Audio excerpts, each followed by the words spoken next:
write often? Every day, Mina, I promise.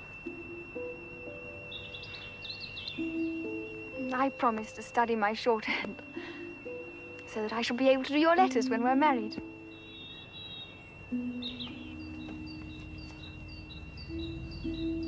Jonathan! Jonathan! Time for you to go. Yes, of course.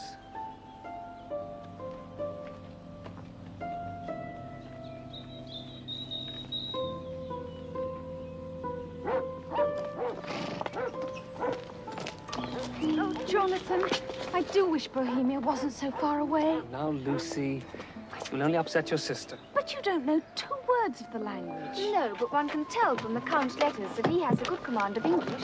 I know you girls will laugh at your poor old mother, but I've had cook put up a few sandwiches for you, Jonathan. One never knows about food when traveling abroad. Thank you, Mrs. Westerner. That was very thoughtful of you. Well, it's time to go. Goodbye, Bye. Jonathan.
Excuse me. Do any of you speak English? Speak English? I speak some little. Well, when we left the inn, some of the men and women pointed at me. Like this. Yes. What does it signify? What does it mean? They say it is a charm against the evil eye. Why should I need the charm any more than, say, yourself? Where are you alighting? At the head of the Borgo Pass. It is very important that we get there well before midnight and are across the border. Really? Why is that? Do not know what day this is. It is the 4th of May, the eve of St. George. When the clock strikes midnight, all the evil things of the world shall take command.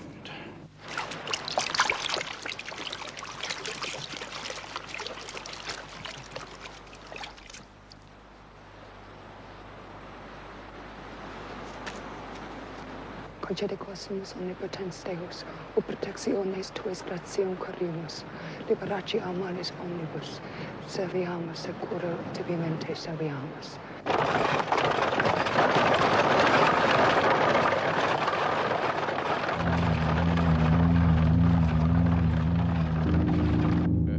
Where do you travel from the border? I'm a solicitor, and I'm taking some documents concerning a property in England for a Count Dracula to sign. Strigoi. Terog na te duce. Not go. Not te duce. Dear lady, I have to go. Please, don't upset yourself. Nu te duce.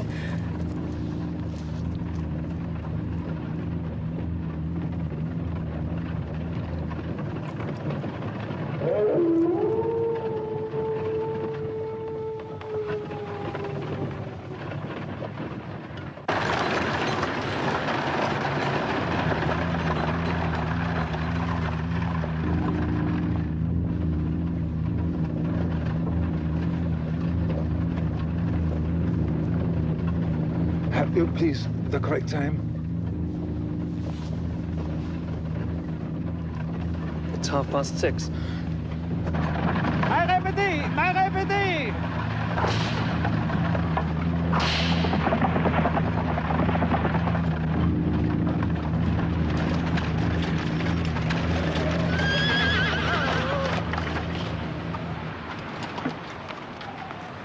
Here is Patel Tehutzar, the head of the Borgo. Thank you. God go with you. Pentru sănătatea mamei tale. For your mother's sake. Thank you.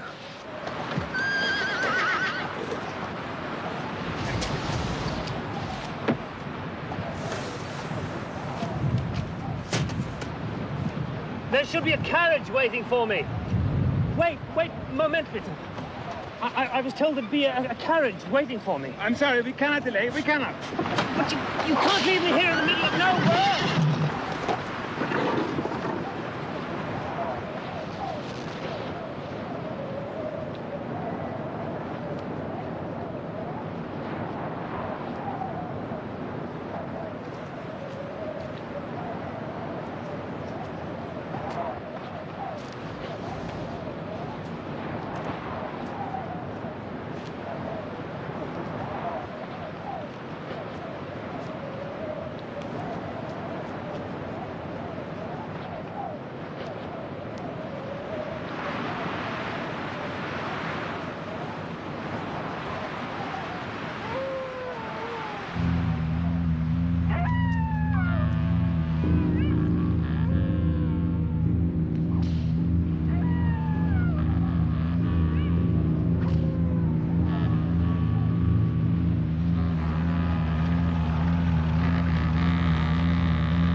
Welcome to my house, Mr. Harker. Come freely, go safely. Count Dracula? I am Count Dracula. Will you come in?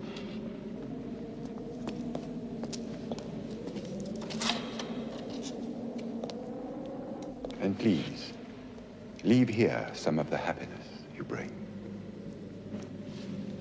No, allow me. I insist. You are my guest. It is late, and the servants are not available at this hour. Close the door.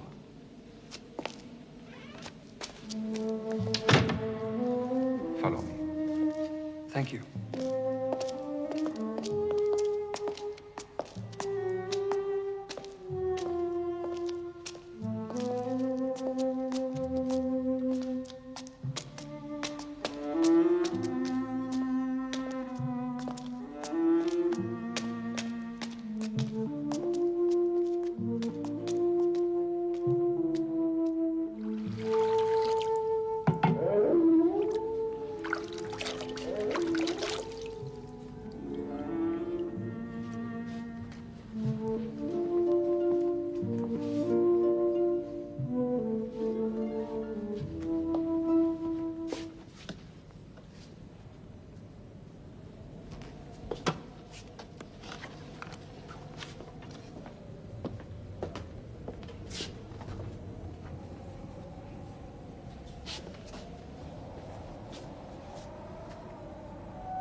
Do forgive me if I do not join you.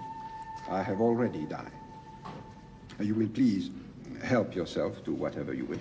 Thank you.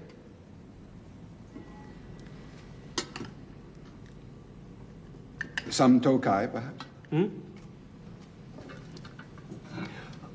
That would be very welcome.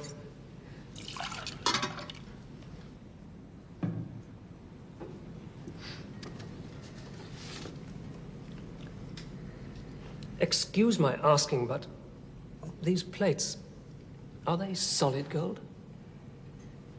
They are 400 years old.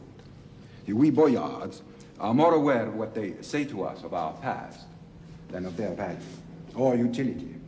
They are very distinctive. You must know a great deal of the history of Transylvania. All there is to know, I'm afraid. Sometimes I think too much.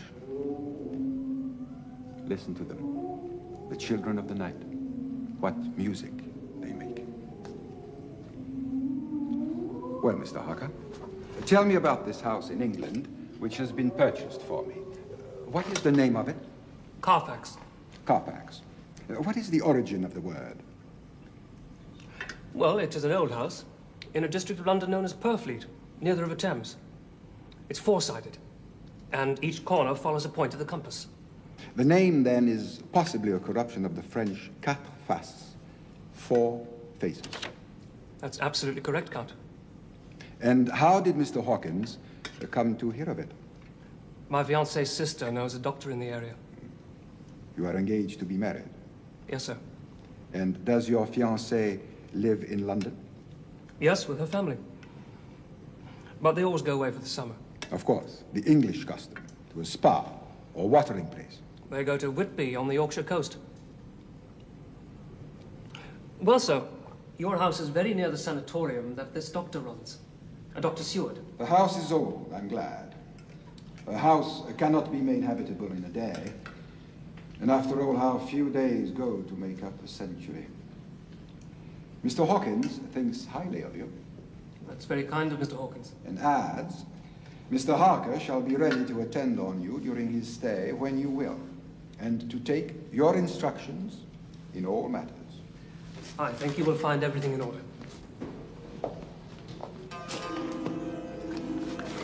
Thank you. Give it to me. There. It is morning. How inconsiderate of me to keep you talking. You must be tired. But tomorrow, you shall sleep as late as you will. Good night, Mr. Harker. Good night, sir.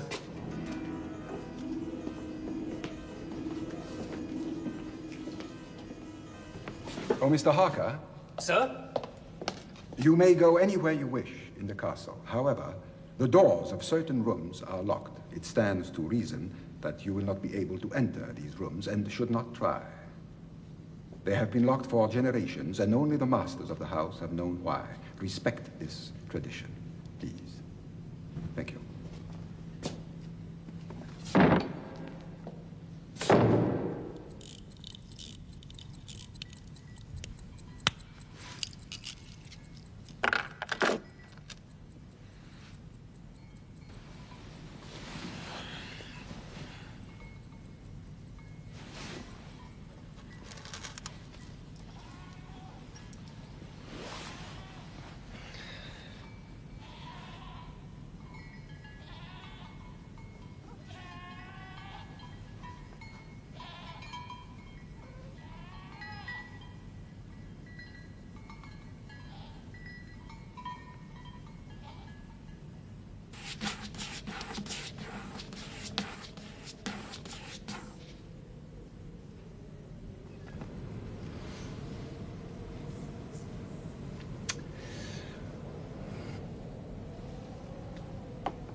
Good morning.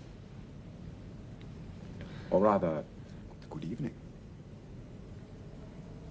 You have slept well. It is already dusk. Stupid things. You shouldn't trust them. The trouble with mirrors is that they don't reflect quite enough, don't you think?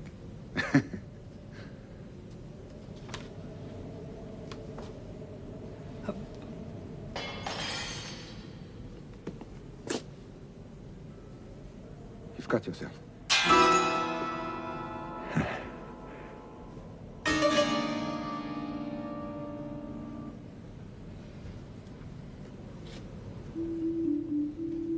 One of these two girls is your fiancée? Yes, sir. The one on the right. And the other one? Her sister. An embarrassing choice. They are both very pretty.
English literature is the richest in the world.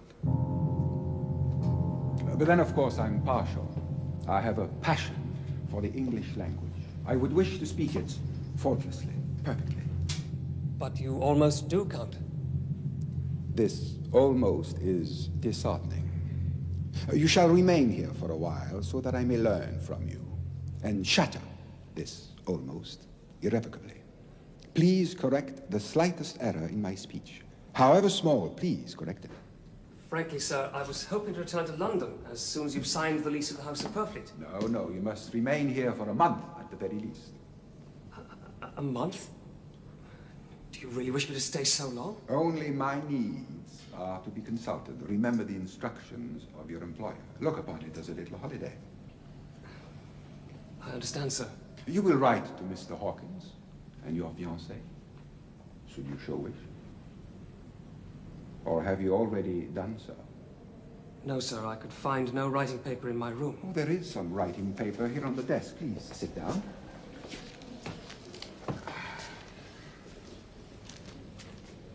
Very, very thin. The thinnest paper possible. One can almost see through it. Yes, indeed. Yes, indeed. You will forgive me, but I have many things to attend to before I set sail for England. I must go now. By the way, do not, under any circumstances, sleep in this room. Please. Very well, sir. Good. Until tomorrow, then.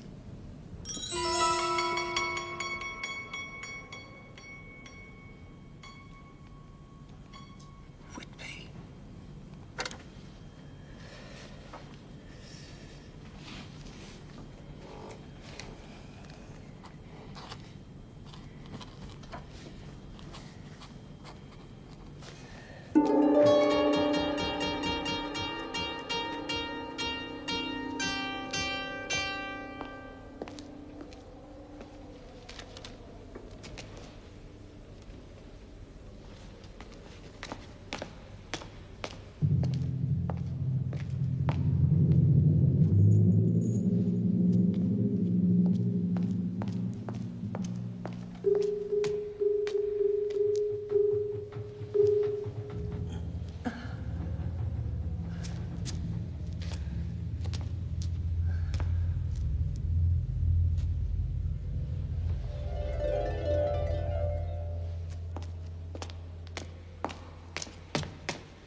Mina.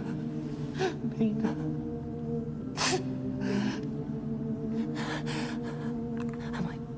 Am I going mad?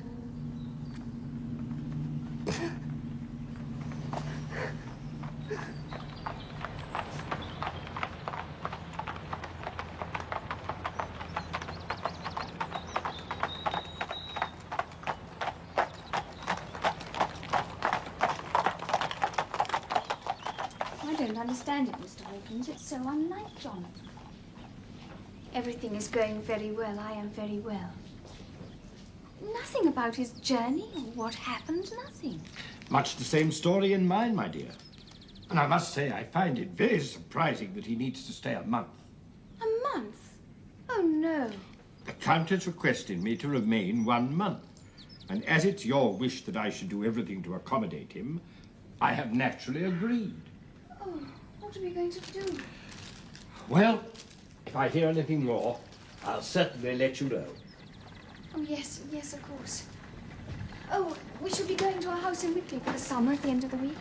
I'll keep in touch with you, my dear. Thank you.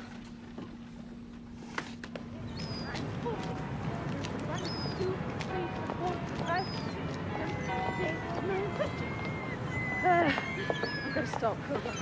1, 2, 3, 4, 5, 6, 7, 8, 9, 60, 61, 62, 63, 64, 65, 66, 67, 68, 69, 70, 71, 70. It's just like old times, isn't it? When we all came here for the school holidays. Same old mugs of hot chocolate.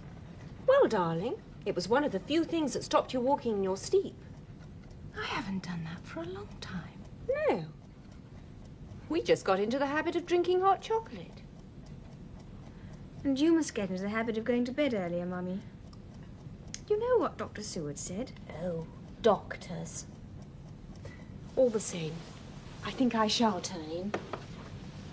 Then, mind you, I feel a great deal better. Good night, Mummy. Child. Good night, Nina.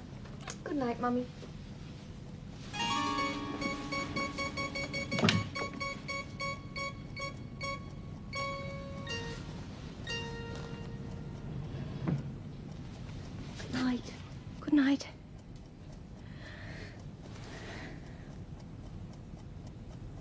really worried about Jonathan.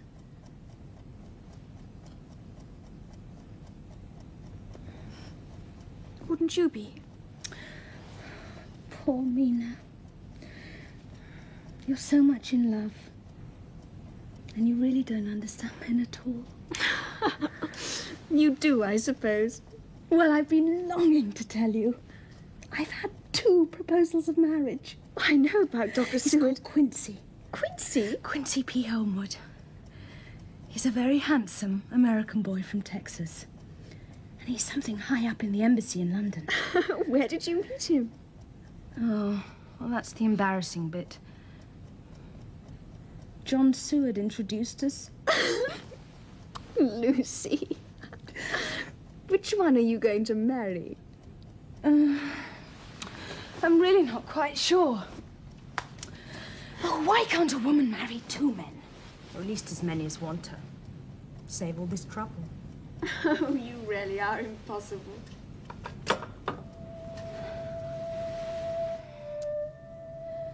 Dear John, I think it'll be Quincy. Good night, Mina. Good night.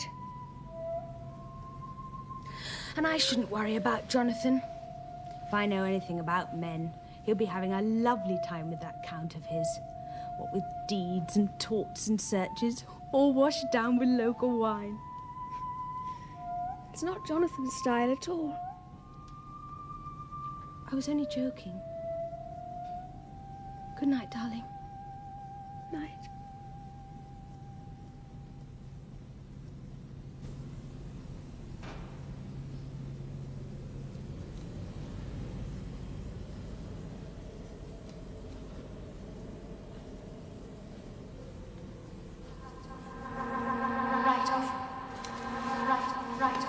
Every day, Mina, I promise.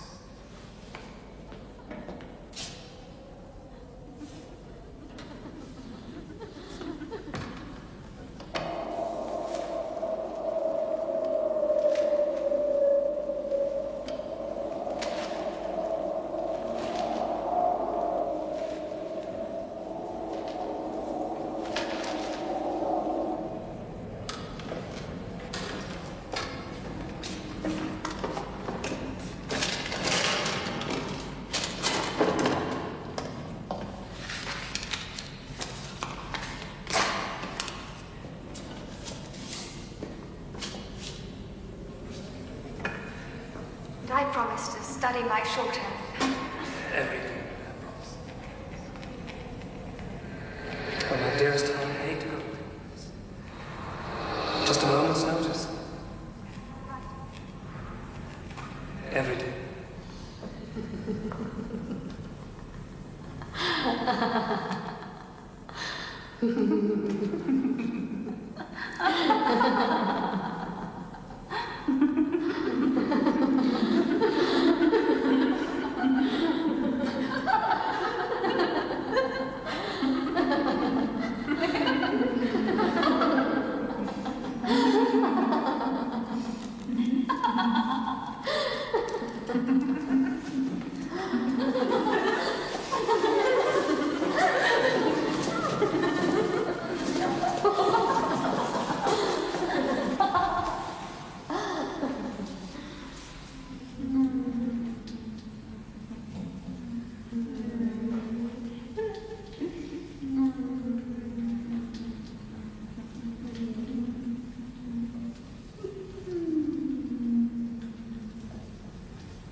Go on.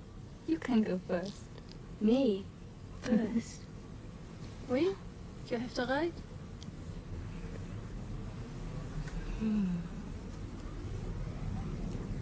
He's young and strong. When we're married. When we're married. Oh, my dearest, how I hate to go away like this. I promise to study my shorthand.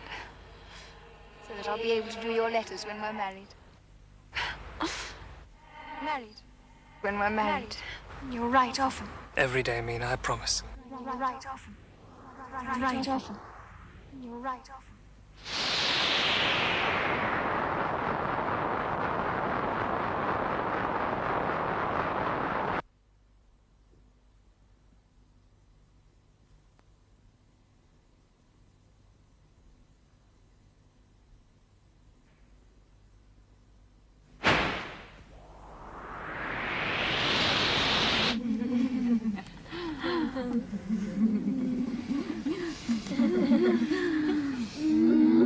Don't touch him. Don't look at him. Leave him. Back. Back. You never loved me. You never loved. You never loved. Oh, yes, I have.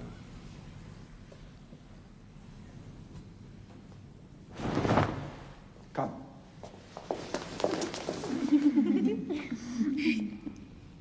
I need him for a while. Then you shall have him. He will be yours. All yours. When we're married. Just a moment's notice. Now go. I must awaken him. And tonight, you can give us nothing? Nothing?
I expect you are anxious to return to England.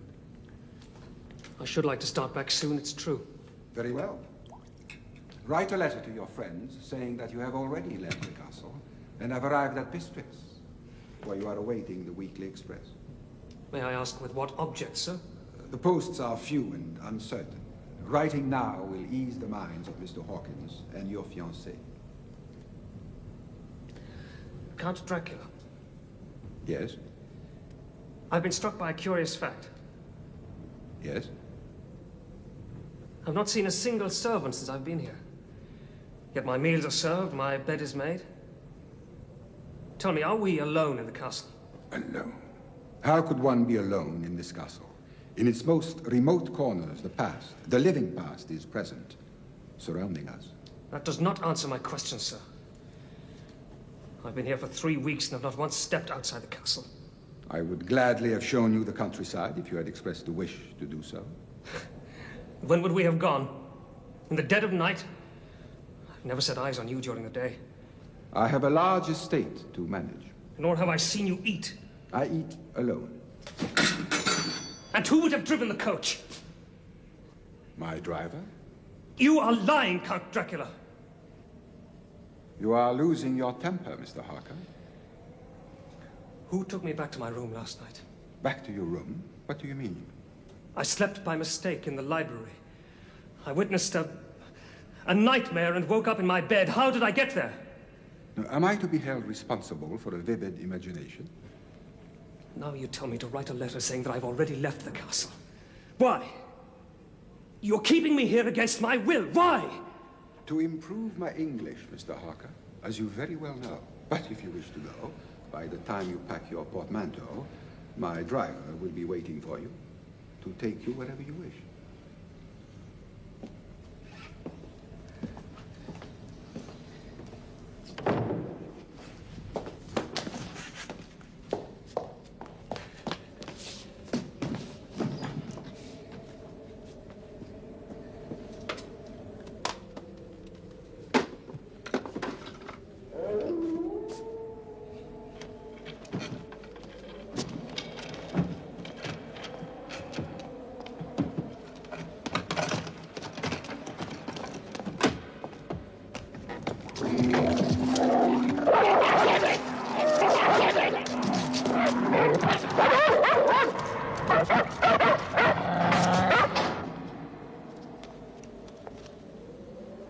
Count, you're playing cat and mouse with me. I want to know the reason why. You do not trust me. No, I don't. And trust is essential in human relationships.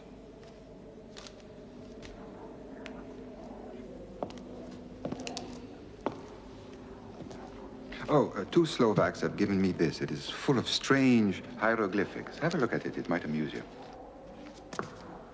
And do not forget to write that letter, as I told you.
Good evening, Mr. Renfield.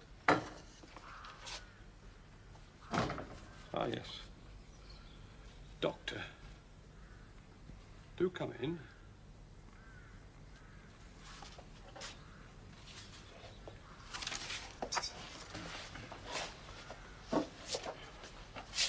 See what I have here. Oh, yes. That's a fine collection of flies. When I have sufficient, I shall start collecting spiders. To eat the flies. Exactly. But should you use so much of the food meant for you to attract insects? I shall be compensated. Well, I very much hope so.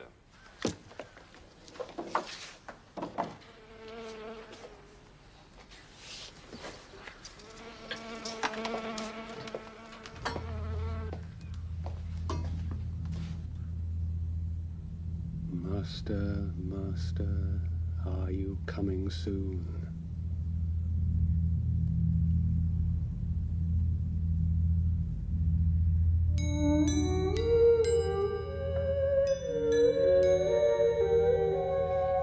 Open this door! Open this door! Open this door!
Never.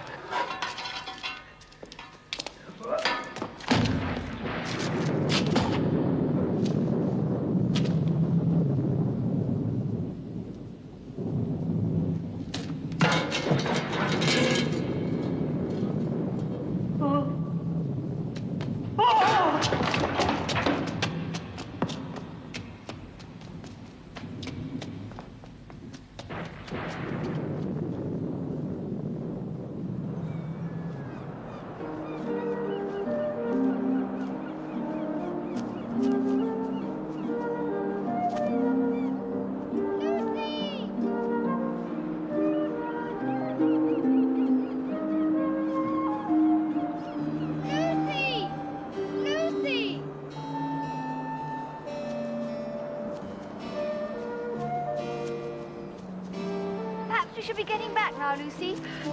See if the evening post has arrived, I suppose. I don't know what it is, but I have the most uneasy feeling about Jonathan. He said he'd write every day. Afternoon, Miss Mina, Miss Lucy. Afternoon, Mr. Swales. Still sitting among the tombstones. To know what lies was wrote on them. Look here. Sacred to the memory of George Cannon, falling off the cliffs of Whitby. Erected by his sorrowing mother to her dearly beloved son.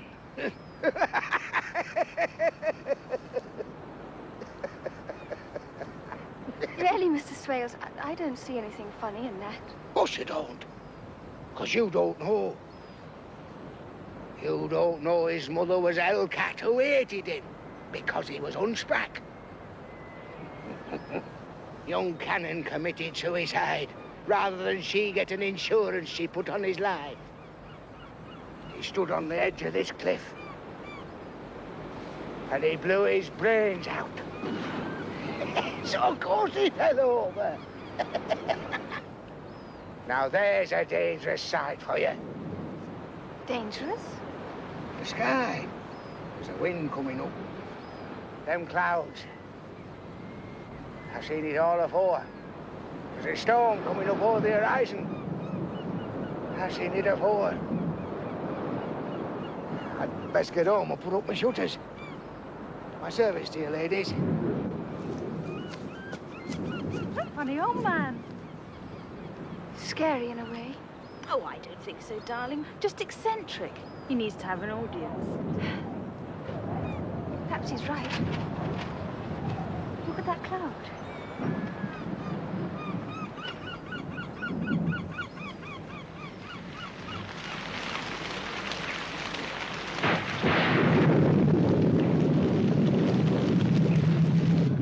I've never seen such a storm. It's quite frightening.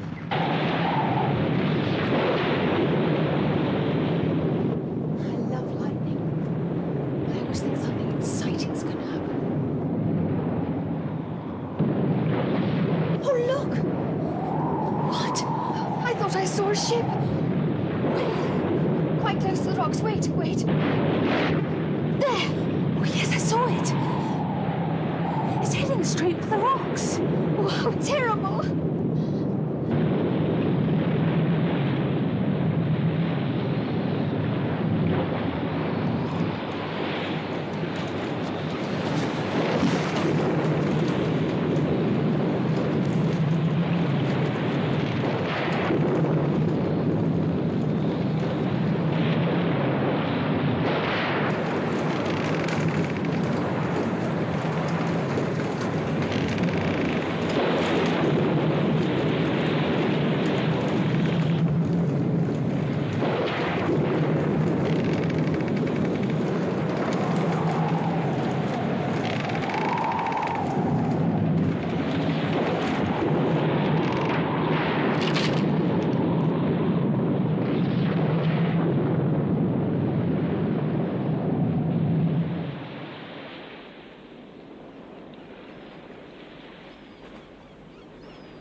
One of the puzzling aftermaths of last night's storm was the discovery in the early hours of the morning of the well-known figure of Skipper Swales. What? His body was lying on a gravestone underneath a bench. Oh, a bench? He'd been savaged by a dog. Oh, no. It is evident from the ship's logs that the crew have convinced themselves that a strange man was haunting the ship. Some took to the boats, the remainder jumped overboard. It was then that the captain lashed himself to the helm. Isn't it exciting? I think I'd call it tragic. Oh, that of course. But exciting too. And frightening. Among the ship's cargo is a number of great wooden boxes filled with mould and consigned to a Whitby solicitor who took possession of them formally this morning. And Whitby's such a quiet little place as a rule. The post! I think it's too bad of Jonathan not to write her a proper letter. I don't know what young people are coming to. But, Mummy, there may be all sorts of reasons. And letters do go astray. Particularly from abroad. Well, I can't help feeling there's something wrong. 3 for Mummy. Thank you, darling. 1 for you, Lucy. I've got 1 from Mr. Hawkins. It's from Quincy. He's coming down for the weekend. Oh, good. That'll be nice for you, dear. Mina? Just nothing, really. Mr. Hawkins has had a letter from Jonathan. What does it say? That he's on his way home and is waiting for the express at Bistritz. Well, when does he leave? June the 18th. But he should have been home weeks ago. Lucy, whatever's wrong?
wake up.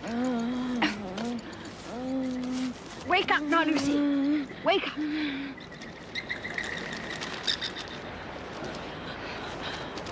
What am I doing here? You've been sleepwalking, darling. It's all right. I'm going to take you home. It's all right. Stand up. Just let me fasten this. Good girl.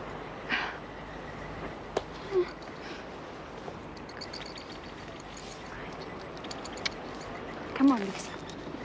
Let's go home now.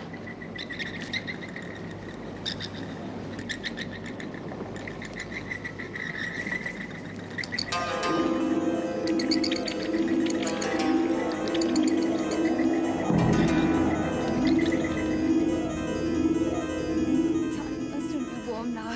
It's all right.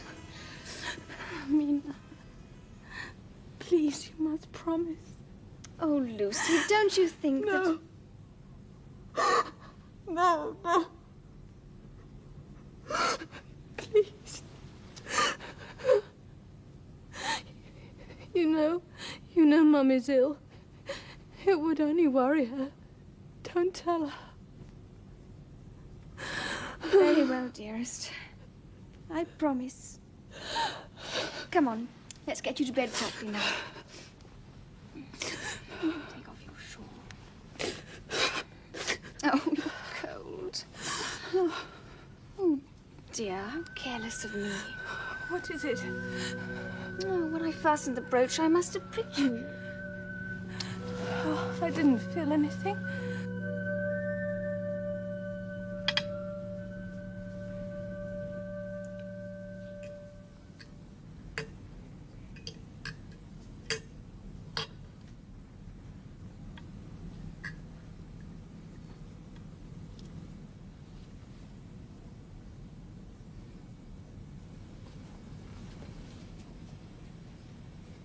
Why aren't you eating anything, darling?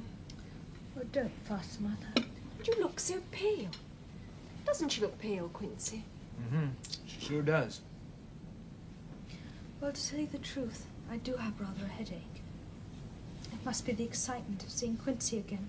Whoa there, little lady. I sure hope that ain't the effect I'll always have on you. Why don't you go to bed, darling? Yes, I think I will if nobody minds. That's a sensible girl. Good night, darling. Good night, Mother.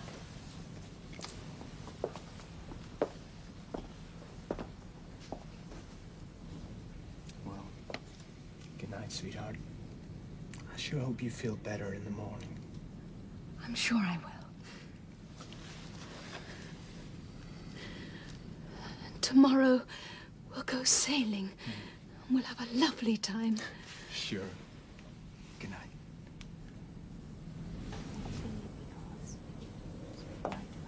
Oh, Quincy, I can't tell you how worried we've been. One day so happy and full of life. The next so white and, oh, I don't know. Well, isn't it time she saw a doctor? Yes, I think we should go back to London at once. You wouldn't mind, darling, would you? No, no, of course not. And then Jack Seward could take a look at her. That's just what I thought. Well, Mina, it's such a lovely evening. Why don't you and Quincy stroll down to the promenade? Well, I wonder if the American consulate in Budapest could help find out where Jonathan's gotten to. Oh, Quinn, do you think they could? Well, it's worth a try. See, they could start by making inquiries at Bistritz. Isn't that where you last heard from them? Yes, it is. I would appreciate it. I'm so worried. Well, I'll cable them just as soon as I get back to London. Oh, thank you.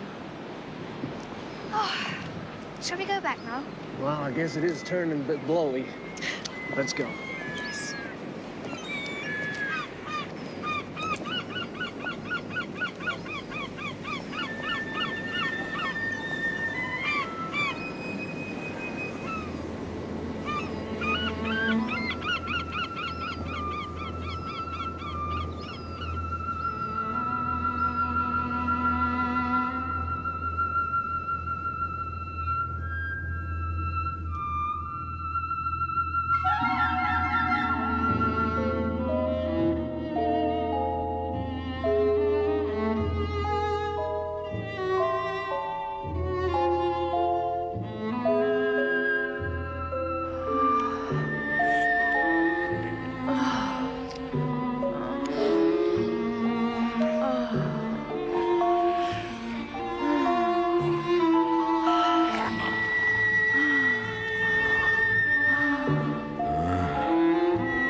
Oh, there you are.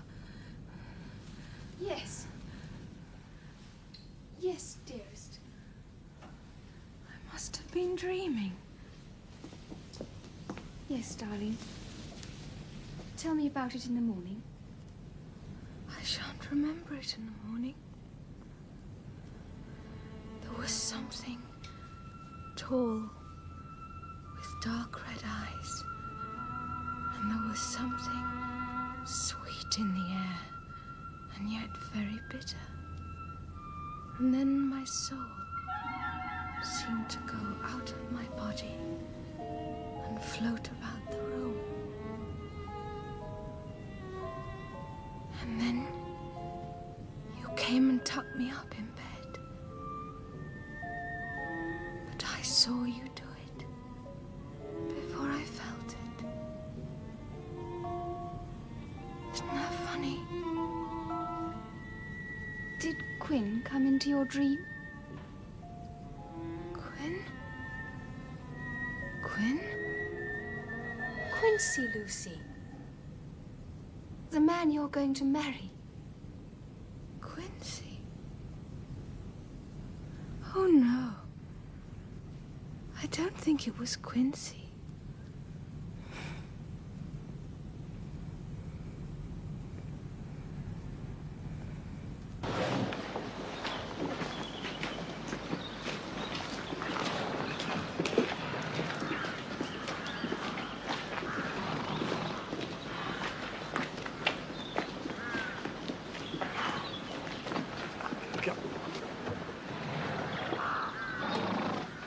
Bowles? Sir? Any idea what the devil's going on over there? For a Carfax, sir? Yeah. They've been in that all afternoon. It's bloody heavy, them boxes. The devil's in them. I mean, I could understand if they were moving in furniture, but these... Didn't a foreign gentleman buy that old place, sir? The one that young Mr. Jonathan went abroad to see? Yes. I'll tell you, he was fascinated by the whole thing, sir. Oh? Renfield. Really? It's time for the afternoon round, sir. Yes, of course.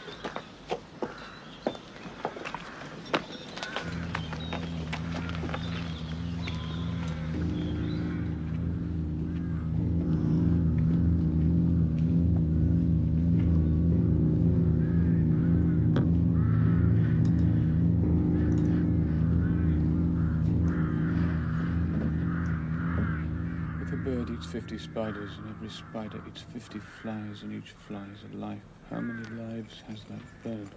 50 times 50. Hello, Mr. Renfield. How's the experiment going? Fly spiders, birds, fly spiders, birds, fly spiders, birds, fly spiders, birds, fly Yes, spiders, I birds. see. Yes. Tell me, how did you manage to catch them? They were sent to me. By whom? I am not at liberty to disclose that.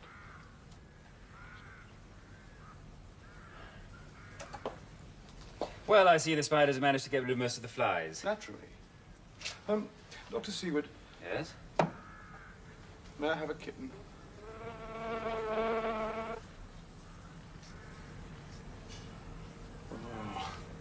Oh, come on, man. We can't have that. Now, come on, spit it out. Come on, spit it out.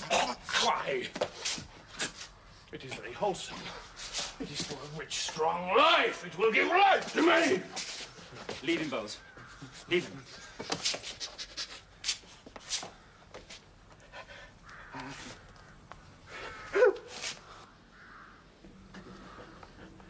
The kitten, please. Dr. Seward, please, please. Now come and sit down. Sit down.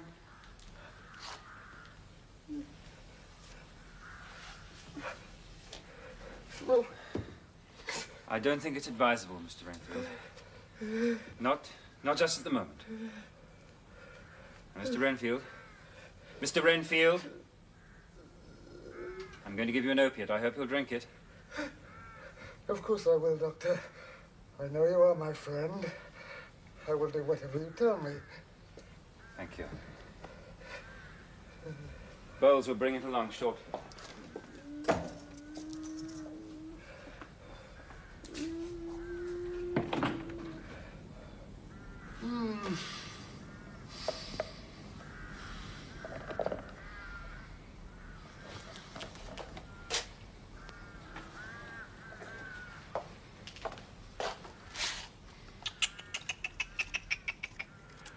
Dinner time, my pretties.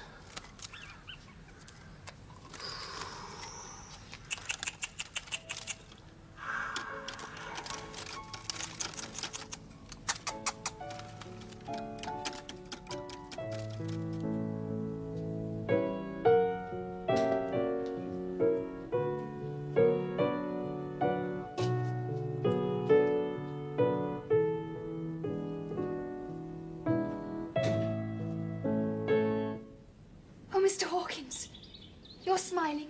It's good news. Yes, yes. Jonathan is safe. Oh, and he's on his way home. No, my dear. He's in Budapest. I've had a message from the American consulate there. Yes, that was Quinn's doing, but couldn't Jonathan have written himself? He's been quite ill, my dear. He's in hospital. Hospital? What's been the matter? Some terrible breakdown, it appears. I must go to him. I've already taken the liberty of making your travel arrangements. I'm having the tickets sent here by messenger. Now, God protect you, my dear. And a safe journey. Oh, I must go and tell Mother straight away. Then I must pack. Yes, must pack. And I'd... Thank you, Mr. Hawkins. Thank you. Thank you.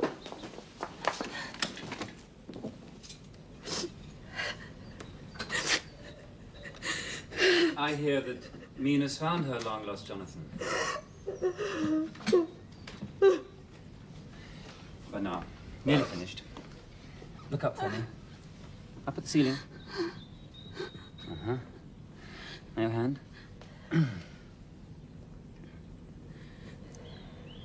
There. All over. Quite painless.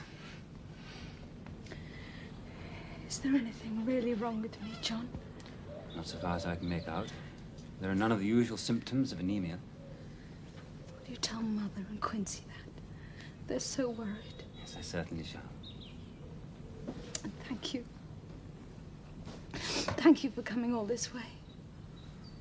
My dear Lucy.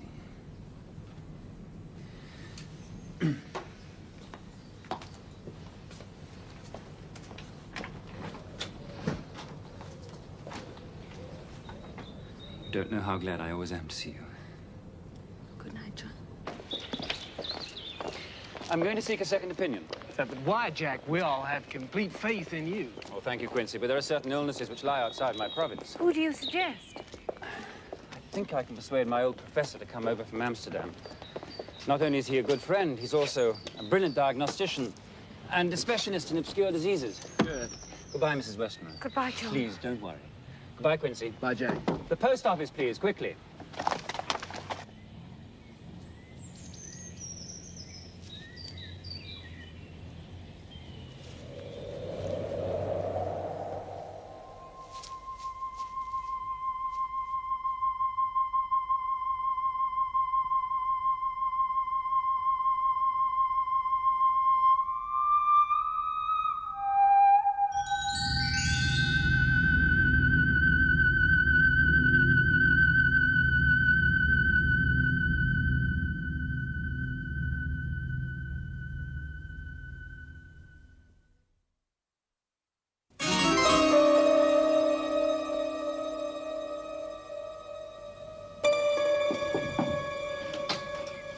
Lucy, may I present Professor Van Helsing?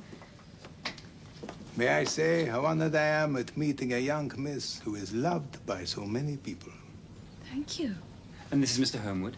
Ah, yes, the fortunate groom-to-be. Professor? It is love that makes the world go round. And like most cliches.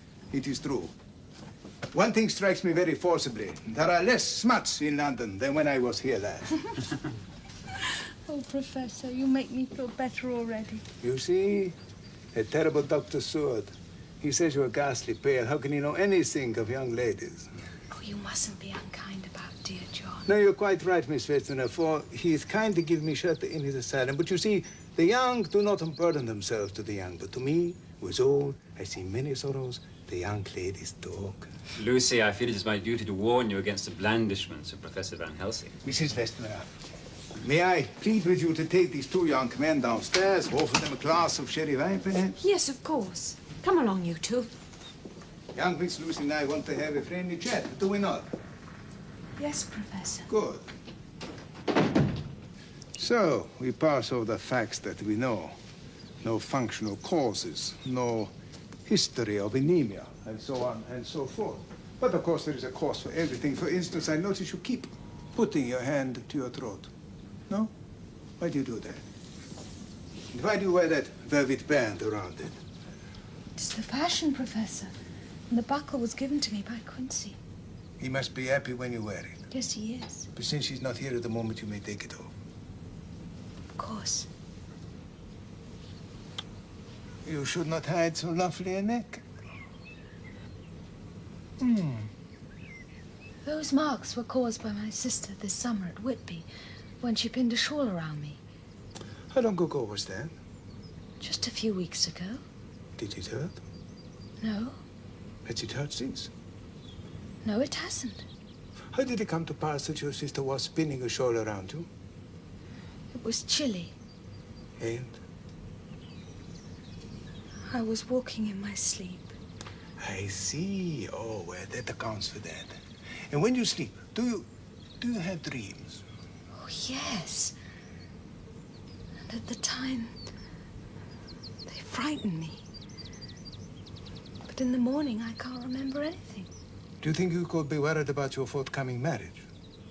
Oh, no.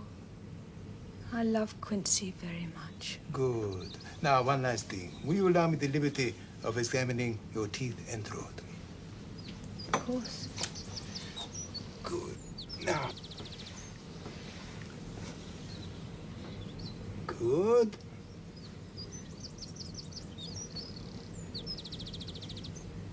Good. There. Finished. But I should be back in a day or two, even if you're better, so that I can be charmed all over again. Au revoir. Au revoir, Professor.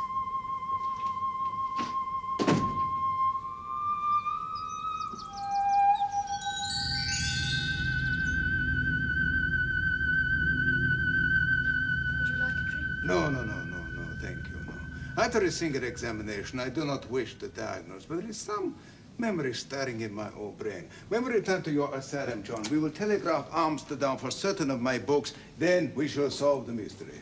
We certainly shall. In the meantime, let me know at once if there is any change. Yes.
Quincy. Jack?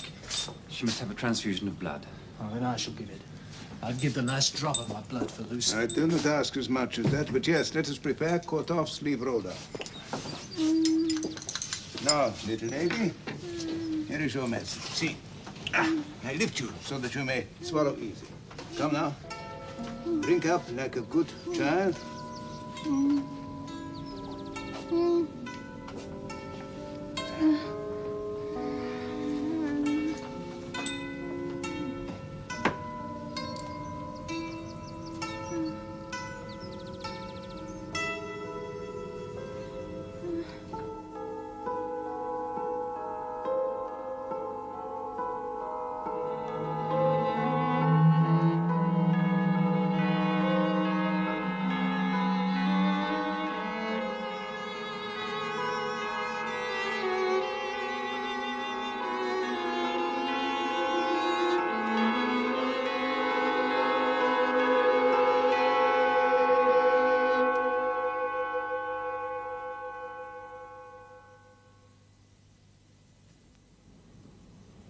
Good evening.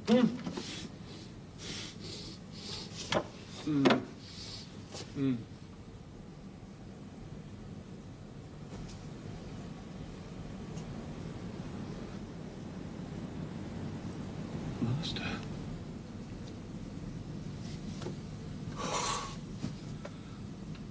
What do you offer me? More insects with steel and sapphire on their wings. Yes, yes.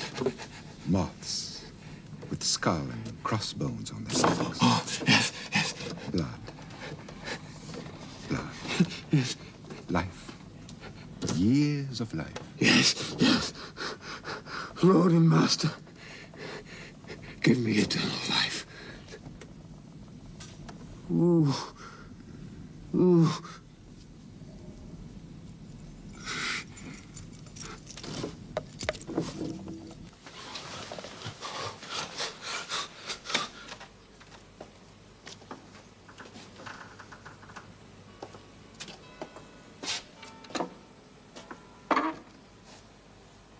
Lights. Huh?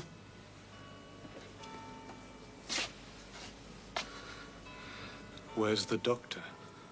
Well, he's not here tonight.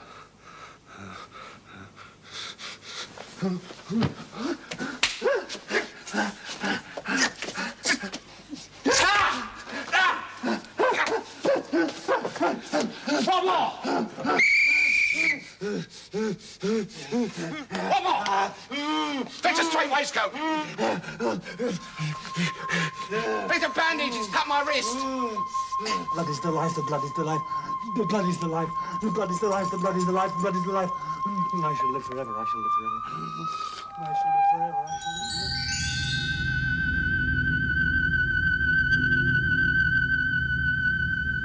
Yes, I agree using Garrick seems like nonsense, but I sense something evil, and I must try everything to combat it. Evil will not disappear simply because we disapprove of it. But what is the evil? I believe there is a monster in our midst. Who it is, or where it comes from, or what form it takes, I know not. But of one thing I am certain, we must find out. Even then, heaven knows if we are in time to stop it. Now, these are for you, Miss Lucy. For me?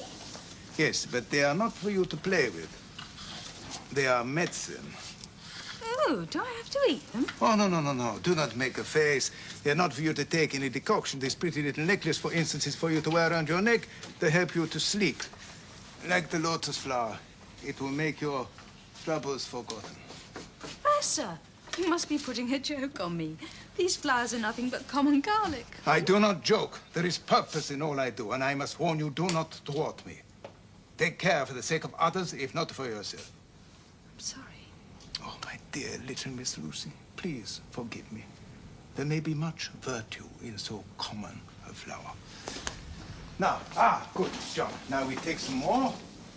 So, and we repeat the process around carefully the keyhole and all around, all the way around the door.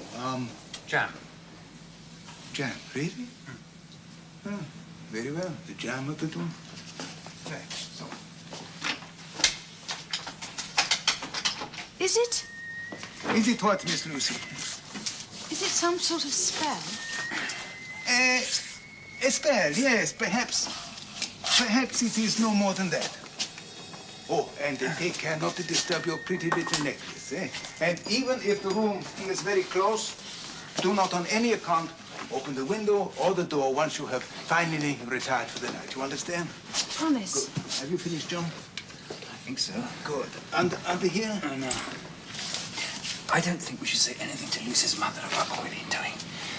We'd only make her more anxious. I agree. To any questions, answer doctor's orders. Very well. So, tonight we can sleep in peace, and tomorrow young John and I will come to see if my spell has worked. Good night. Good night, Lucy. Don't leave me. My dear, it'll be all right. We must trust the doctor. Good night.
poor girl.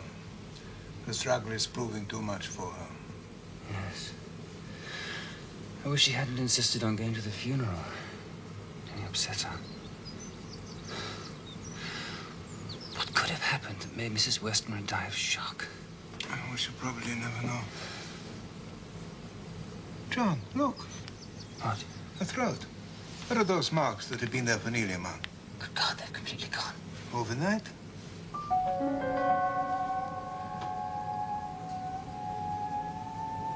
She's dying. Go and fetch Quincy. Yes. Yes, of course.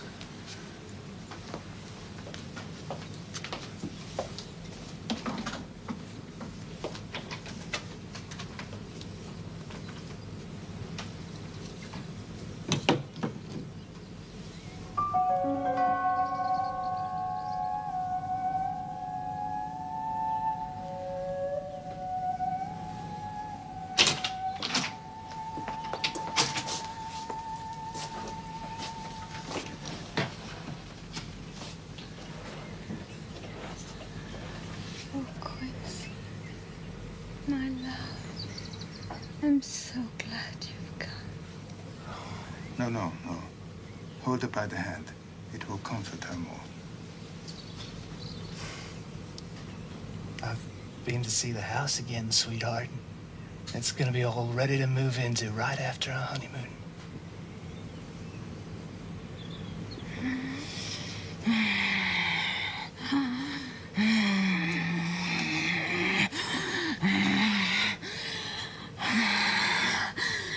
Oh, Quincy.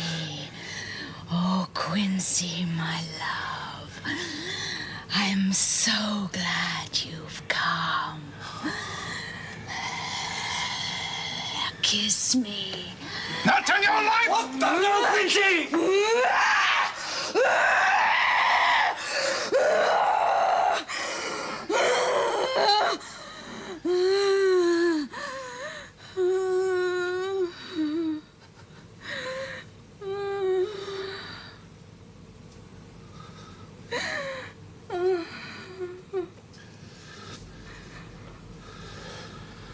Oh, Professor, my true friend, guard him and give him peace. I swear it, my dear young miss. Come, Quincy. Take her by the hand.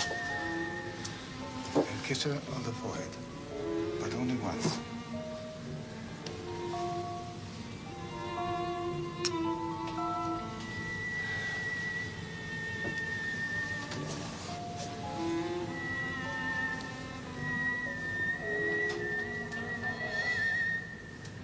It is over. She's dead.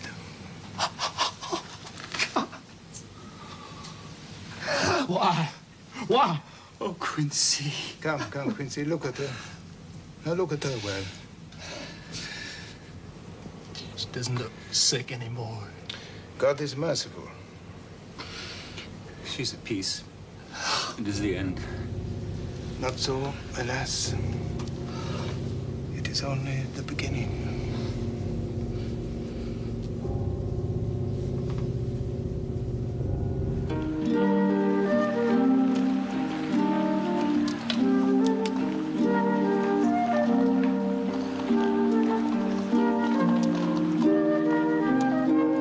Isn't it wonderful to be home again, my dearest? There were months when I thought I would never see you or England again. Won't Mummy and Lucy be surprised when we tell them that we're married? We'll start house hunting right away. Only Mina, promise me one thing. What, my darling? Promise me. What? Promise me that you will never, as long as we live, cook me paprika chicken. Paprika hen? Oh, 9-9.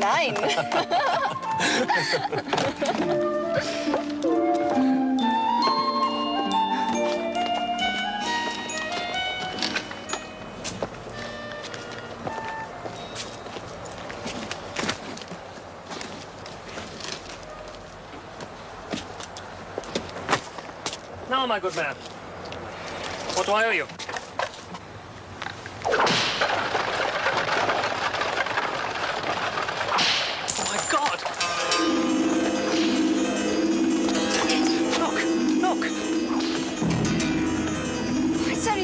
driving away? No, he took no money. It's him. It's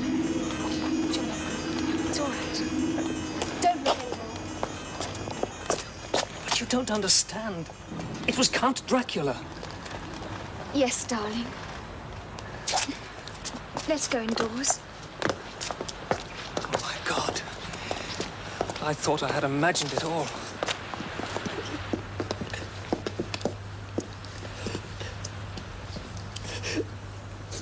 There was just no way of letting you know how ill she'd become.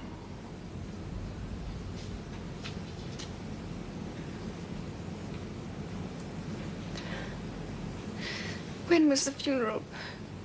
The day before yesterday. Such terrible homecoming, my dear young people. You must believe we did everything we could.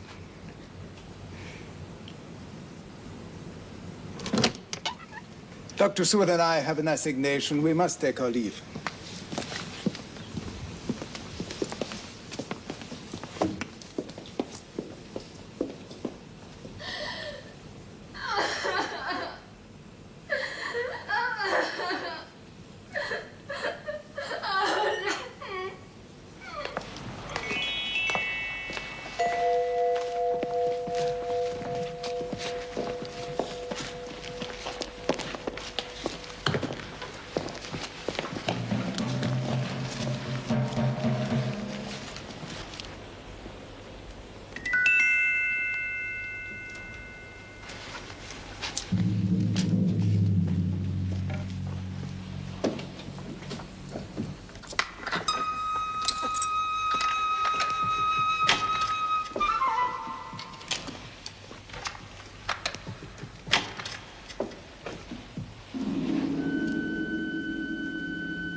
Please, light them.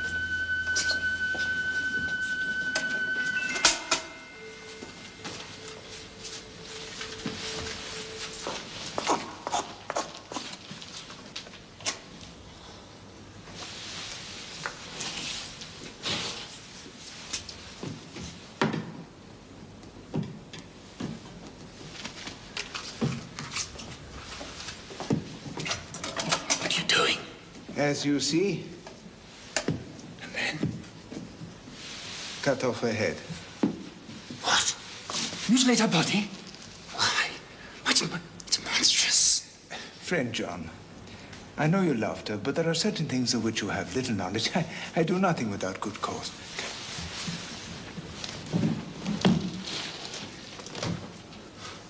The body's not there. That is good logic as far as it goes. Come. Now, I will tell you what I believe, and then we must speak with Quincy.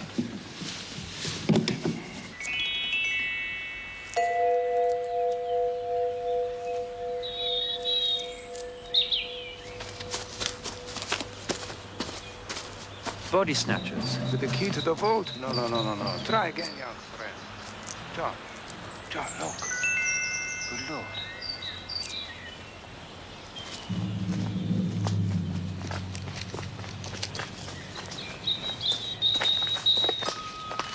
Hello. Well now, what have we here? I've been with a blueful lady. Blueful? Do you mean beautiful, perhaps? Do you? Yes. But don't you think it is time that you were at home? Yes. Good. What have you got there? Oh, for me? Oh, thank you. Good. Well now, up you come, and off we go. My, what a handsome young man you are. I've been with a blueful lady. Yes? Oh.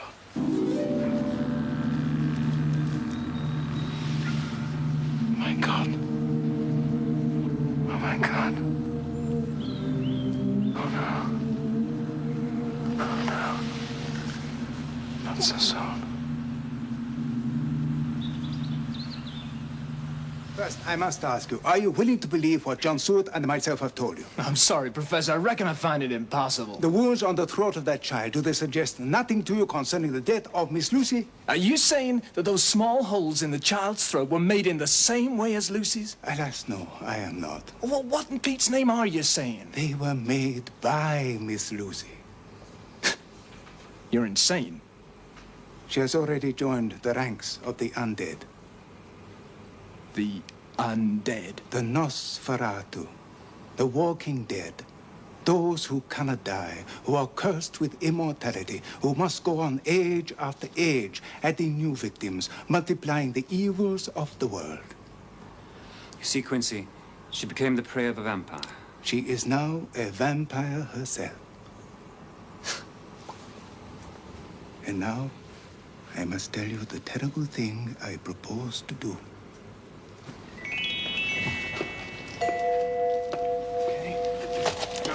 Please take this. Okay, Professor. Ready.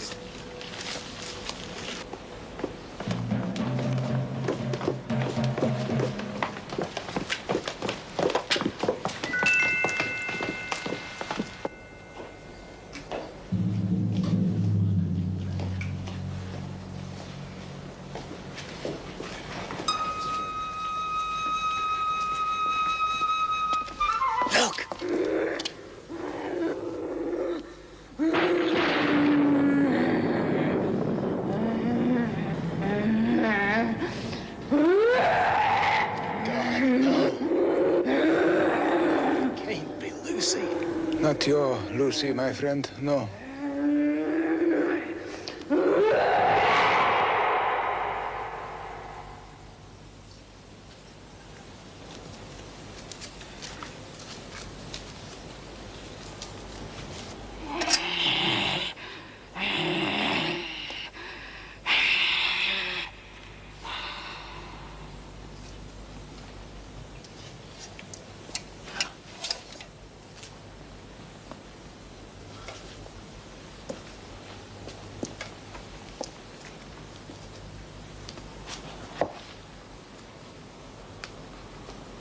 Come to me, Quincy. Come, my love. Leave these others, and we can rest together for eternity. No!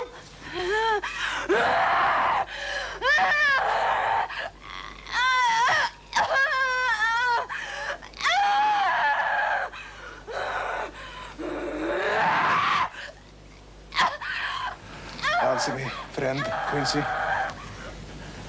Am I to proceed with my work?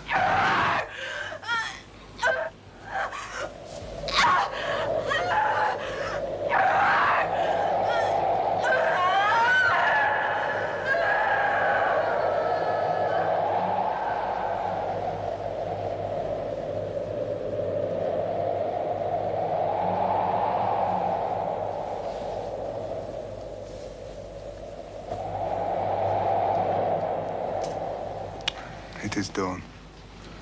We can begin our work. John, the bags.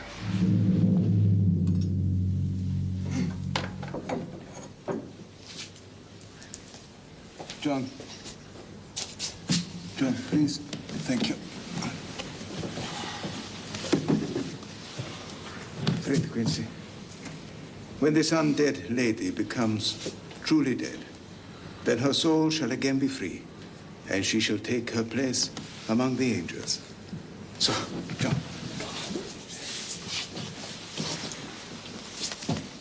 Thank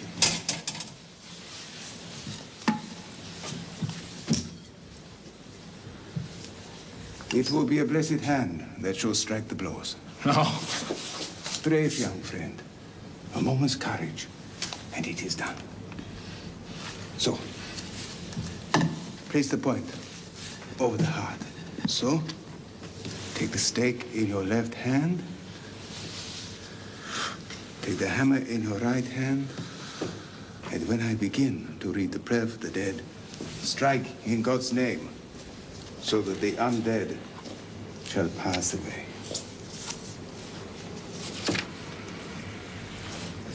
De profundis clamavi ad te, Domine, Domini exaudi vocem meam.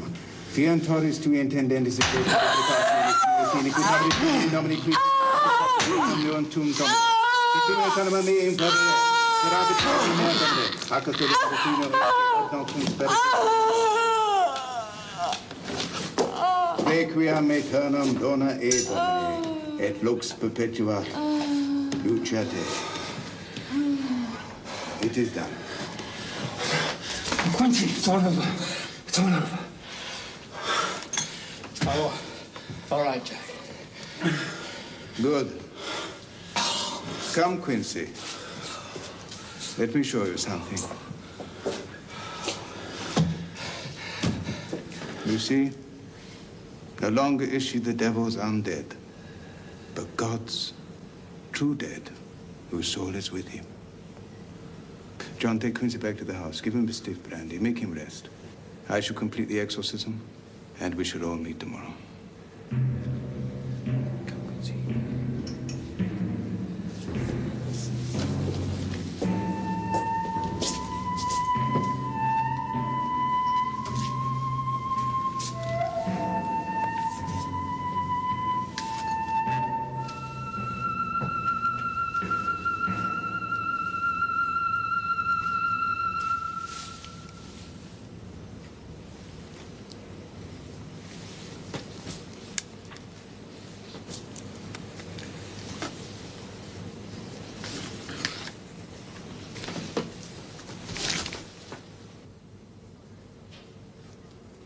So there is no doubt in any of our minds that Mr. Jonathan's journal and Madam Mina's account of our summer days in which we prove that Count Dracula is a vampire and in this country.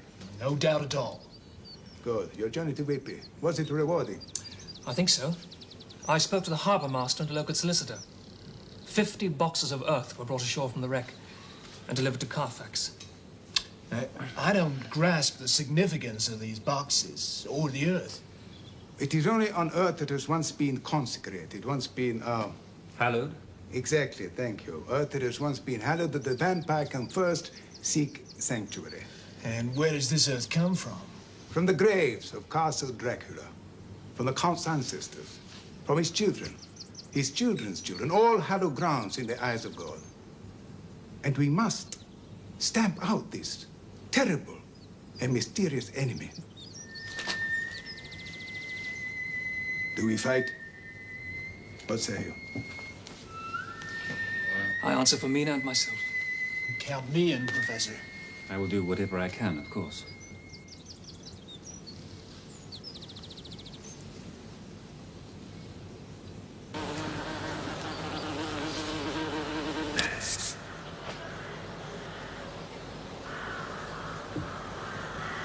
Little fly,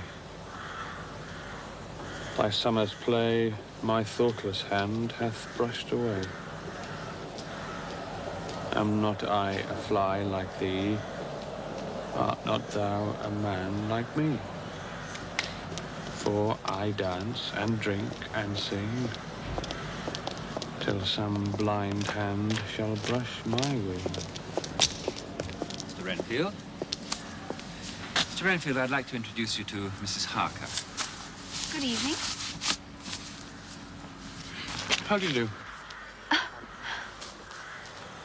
You're the doctor, you're the lady. I myself am an instance of a man who once held a strange belief. Indeed, Mr. Renfield. What was that? I used to fancy that by consuming a multitude of living things, I could prolong life indefinitely. Isn't that so, Doctor? That is so, Mr. Renfield. And you no longer hold that belief?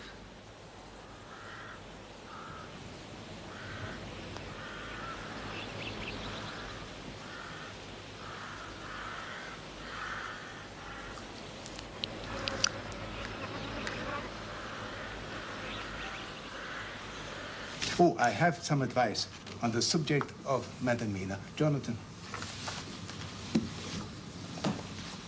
Her health has been all-important, but now she must have no more to do with this terrible affair. The risk is too great. She is too precious, and we men will act all the more free knowing that she is not in danger. Very well. I'll take her back to Hampstead and then return here.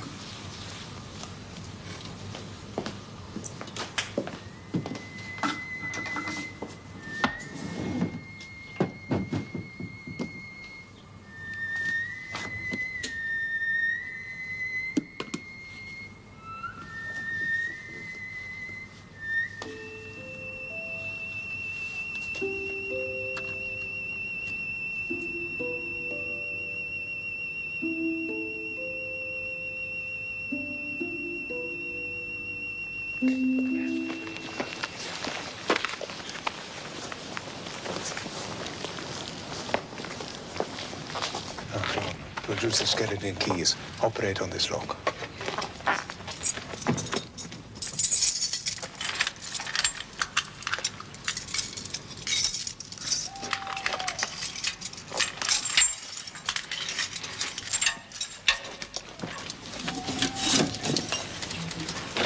It appears the Count has a penchant for stacking his boxes in holy places. Now, Jonathan, you know the layout of the house and grounds. Is there a chapel? Yes, there is. Good. They lead us to it.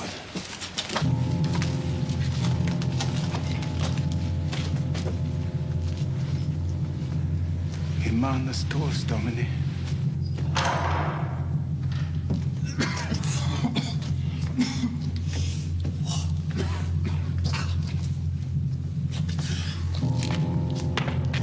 God in heaven. Stench.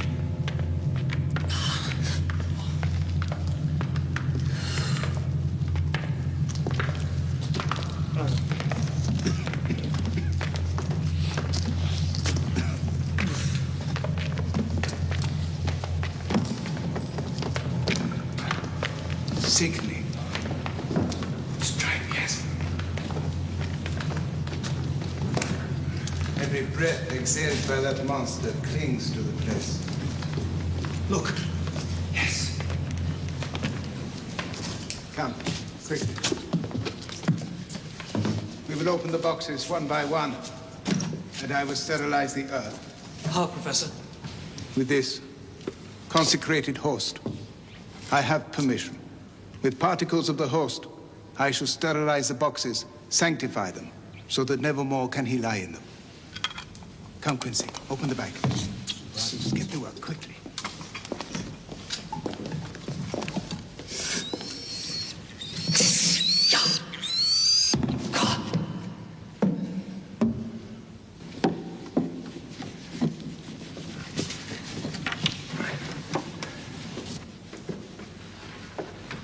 My God, look. What is it? Where? There, in the corner.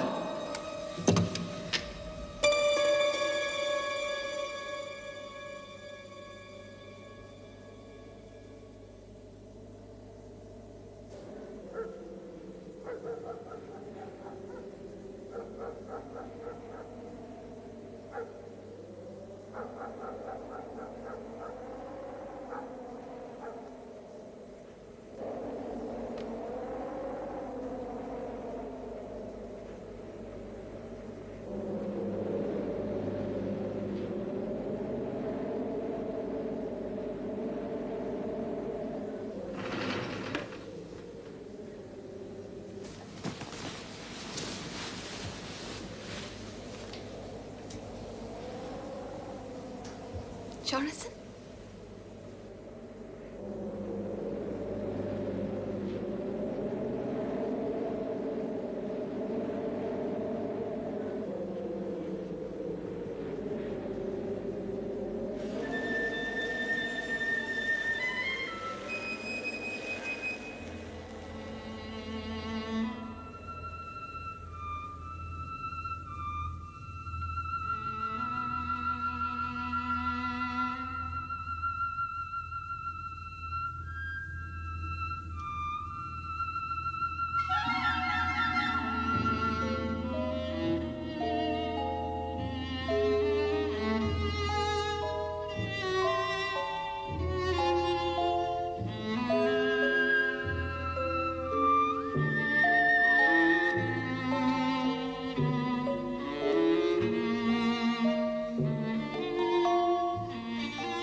so young, so lovely. So, after our visit last night to the Carfax house, at least we know that 29 boxes out of the 50 have been sanctified and rendered harmless. The Count can no longer find refuge there. But where are the 21 boxes that have been removed? I'm sorry I'm late. Poor Mina's not feeling very well. I told her to stay in bed for a while. Now, John, Mina's very anxious to speak with your patient Renfield again. She thinks there might be some kind of a link between him and the Count, and that he may talk to her openly. What do you think, Professor? I don't know. I don't know. It might work. It might help. Oh, thank you. Well, she felt the evening might be the most rewarding time. Very well, I'll arrange it. Oh, good.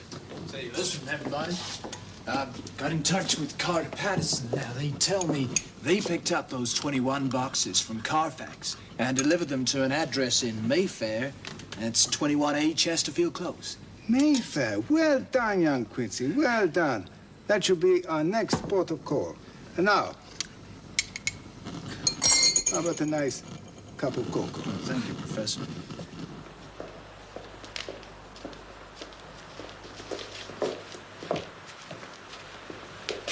There's a young lady to see you, Mr. Renfield.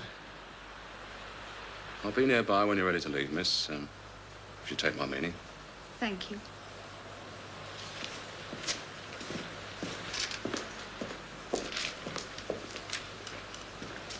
Good evening, Mr. Renfield. Who are you?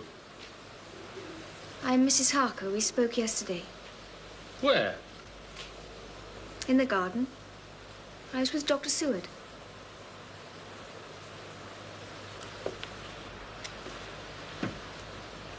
I was very interested in what you were saying about eternal life.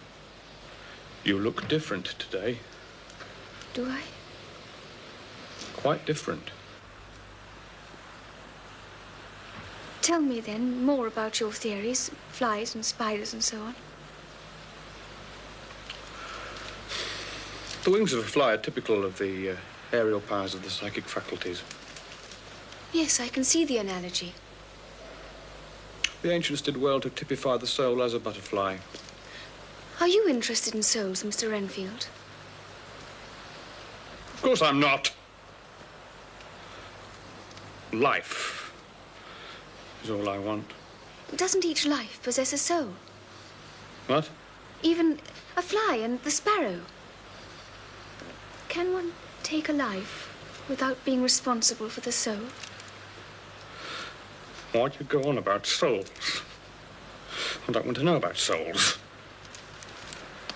I had a terrible dream last night. You're trying to confuse me. Mr. Renfield, will you help me? Why? I feel we understand each other. In this dream I had, dogs were barking on the heath. I thought I heard you shouting, protesting. Couldn't understand what you were saying. I dreamt that my life was being slowly drained away, and that when I had no more blood, my soul would never find peace.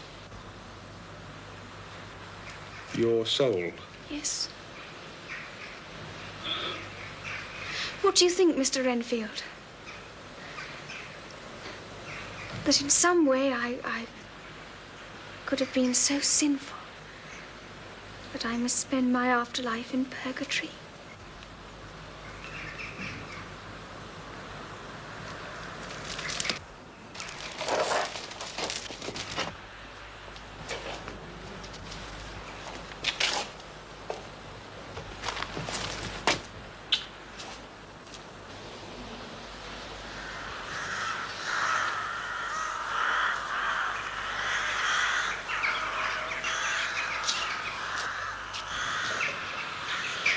I pray God I may never see your sweet face again. May he bless you and keep you.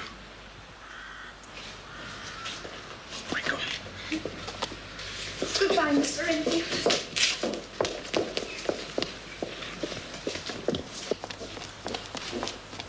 Seward. Thank you, Bowles. Dr. Seward. Dr. Seward. You must let me go at once from here. Go, Mr. Renfield. But why? Now. This very hour. Let them take me in a straight waistcoat. Manacled. Leg ironed. Even to prison. Let me go. Is it something Mrs. Harker said that's upset you? If I were free, I shouldn't hesitate a moment to tell you, but I'm not my own master. So let me go, let me go, let me go, let me go, let me go, let me go, let me go, let me go, let me go, let me go. I'm afraid we shall have to wait until the morning to discuss it.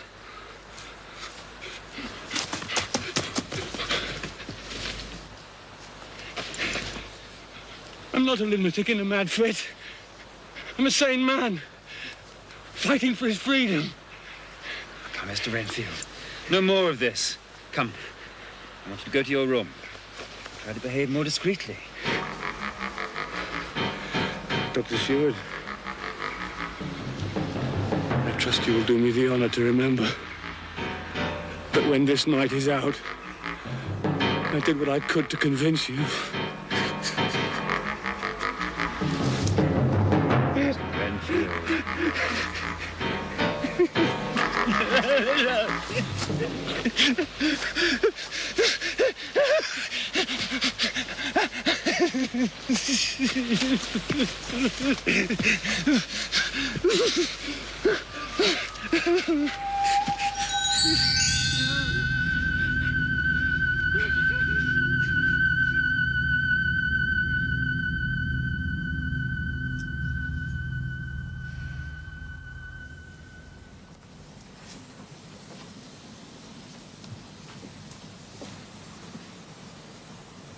I could have been so sinful that I must spend my afterlife in purgatory. Why did you refuse what I have sent you? I do not want you here. Why? If thought is life, and strength and breath, and the want of thought is death, then am I a happy fly, if I live or if I die. You should be overjoyed by what I have sent you. You've sent me nothing. Look at me. Look at me. I have sent you a human being, a living person. She's initiated. Take from her and give to her. The two of you will live forever. God give me strength.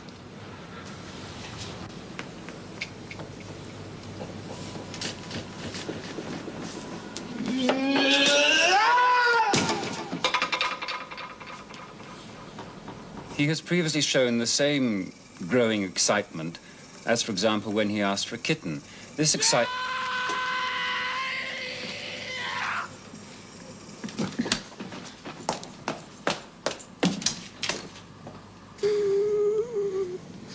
I would not send her soul to purgatory. Whose? He has started. Mrs. Harker. Oh, God, Mina. Go to her. Go to her. Go to her. Oh, my God. Take my soul to your bosom.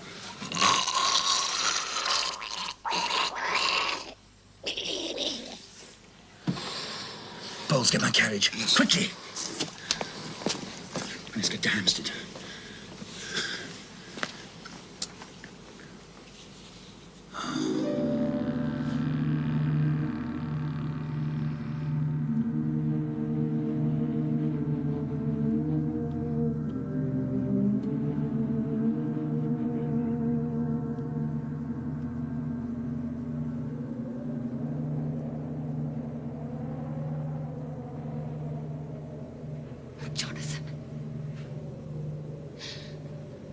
Jonathan!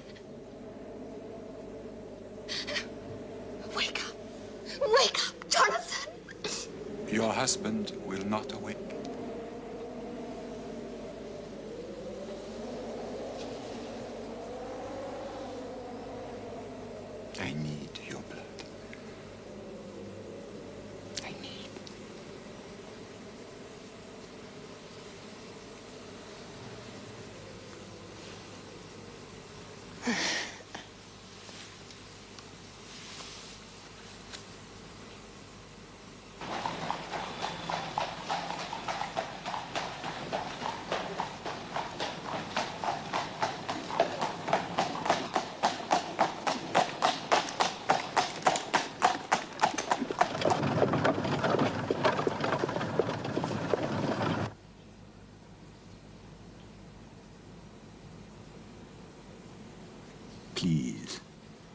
Please, do not help these men to fight against me.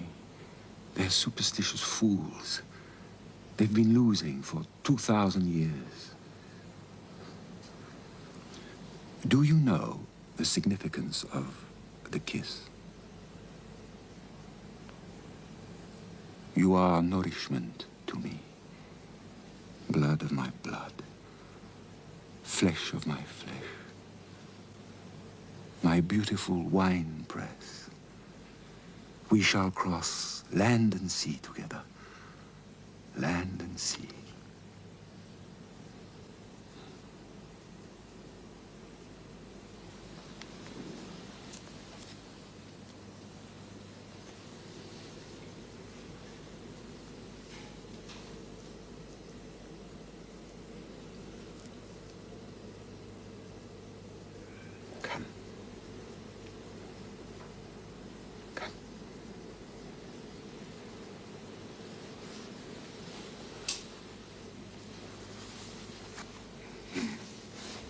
Take from me.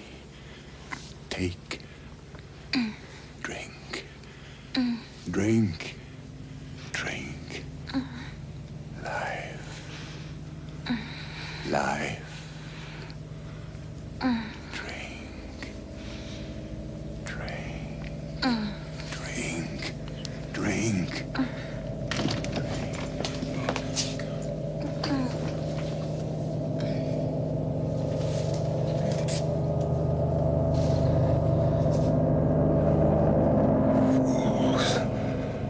Fools.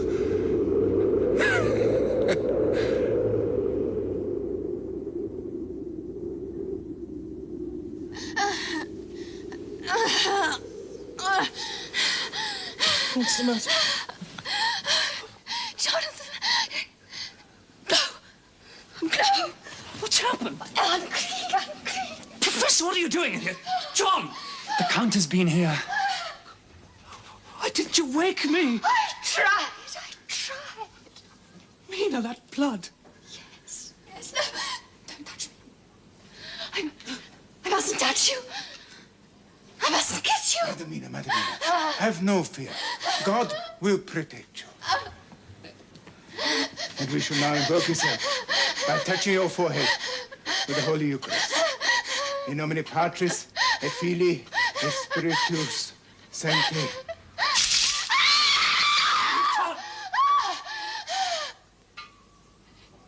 Unclean. Even the Almighty shuns me.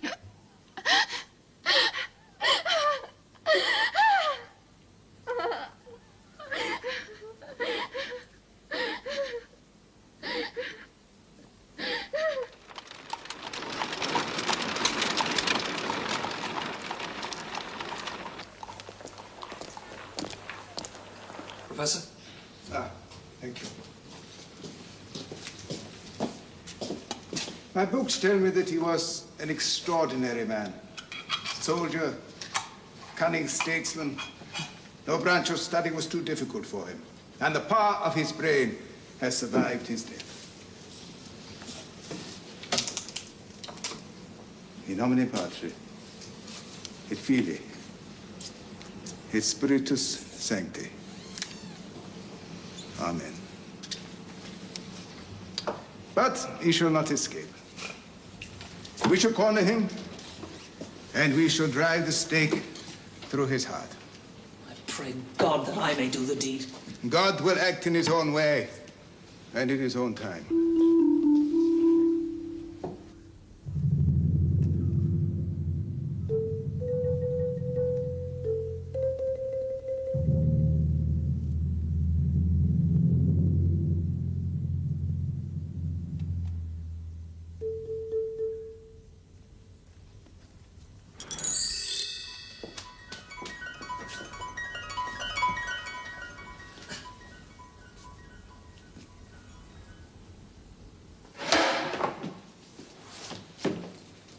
Retro me Satanus.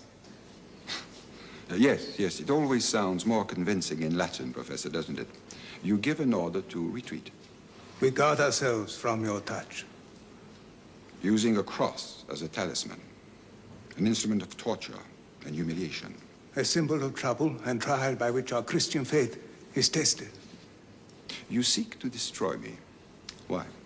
Because of what you are and what you've done. We must survive. All of us. The blood of a human for me, a cooked bird for you. Where is the difference? The difference between good and evil. I am bound to this earth. I make it my domain. You will die in a miserable, allotted span. I have centuries before me. Why in God's name did you ever leave your castle? We must recruit disciples, just as your leader has done. You shall not capture any more souls. Souls? There is no blood to drink from souls, if there be such things. We are pledged to rid the world of you. It will not be easy. I do not die like the bee when I sting once. I become stronger. Vampires are nourishment to one another. Beautiful, fundamental nourishment. And your wife, Mr. Harker, is mine already.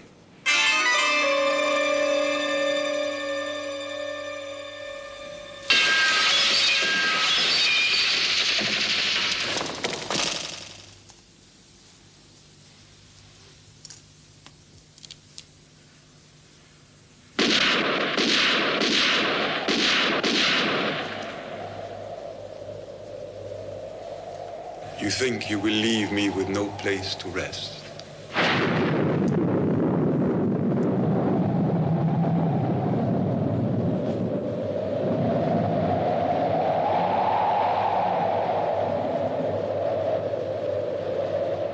I know that you must fight, but it must not be a fight of hate. That poor soul who's brought about all this misery is the saddest one of all. Mina, how can you say such things? If I could send his soul to burning hell forever, I would do it. Hush, Jonathan. You must be pitiful to him, just as someday you may have to be pitiful to me. Also, I believe the Count can somehow force me to tell him what I know and be in league against you. I don't believe that. No? Do you think that I don't look at myself in the mirror? Oh, dearest, don't. Yes, yes, we must face facts, however unpleasant. Tell me, how many boxes did you find at Bermondsey? 8. And at the Mile End? 4. And sanctified them all? Yes. 1 box left. Madam Mina, you are the wisest of us all. So tell us, where do you think the last box is? There's only one place he'd feel really safe.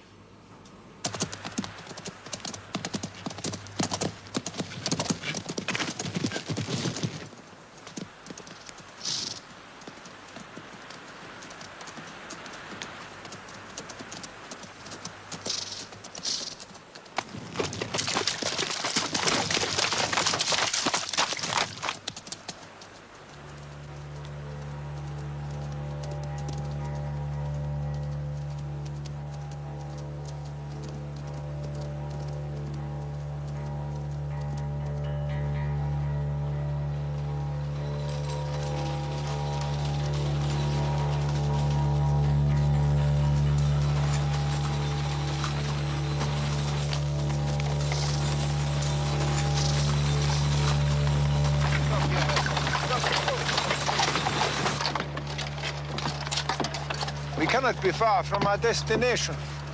We will take the shortcut. Come on.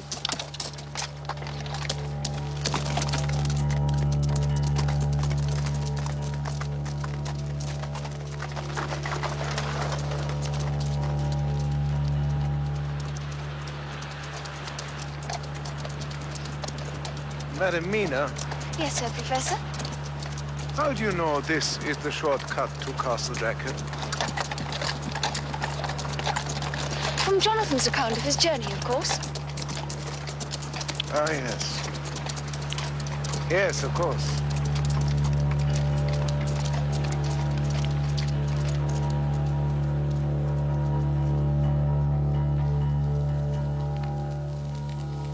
You're Your meal is ready, Herr Professor. Good, good. Splendid. Ah, Here you are. well, how charming. Thank you. Oh.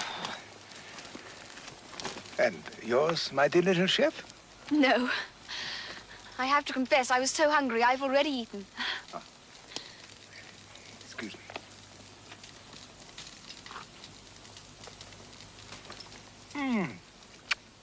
Perfect.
It is almost dawn. Come to the fire, Madam Mina, and get warm.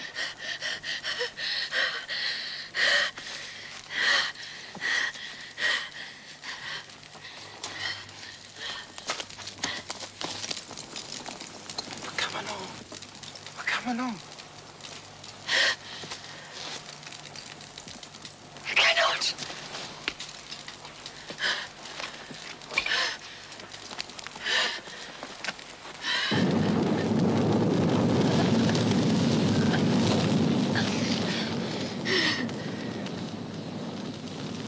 Yes.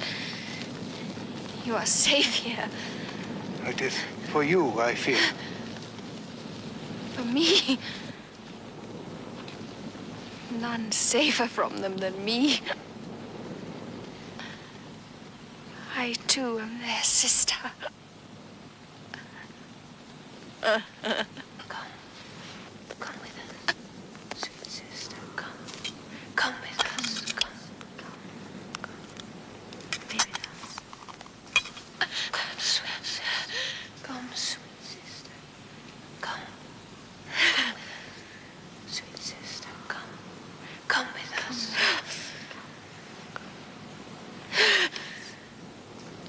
Come, sweet sister. Come. Come. Come with us.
dear.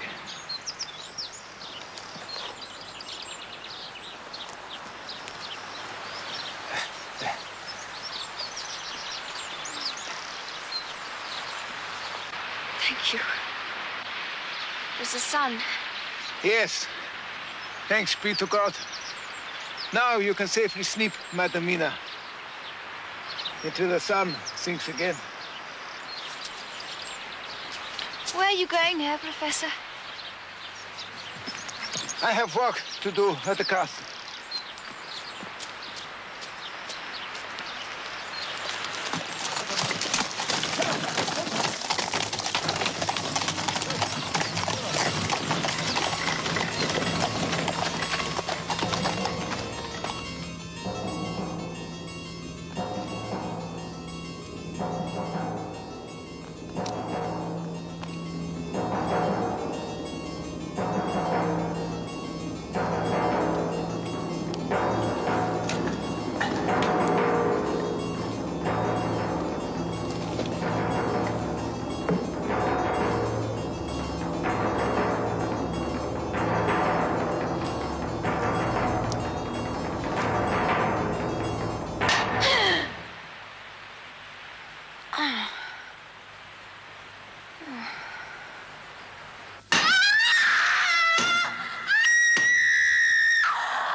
Try up the screen.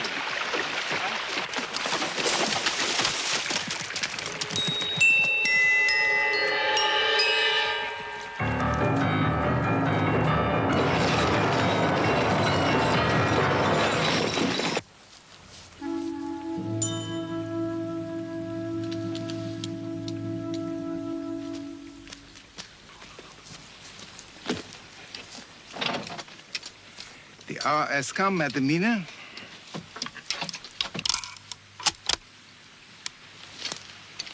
Are you afraid? No, of course not. I'm in your hands. We are both of us in God's hands.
Madam Mina. Well done.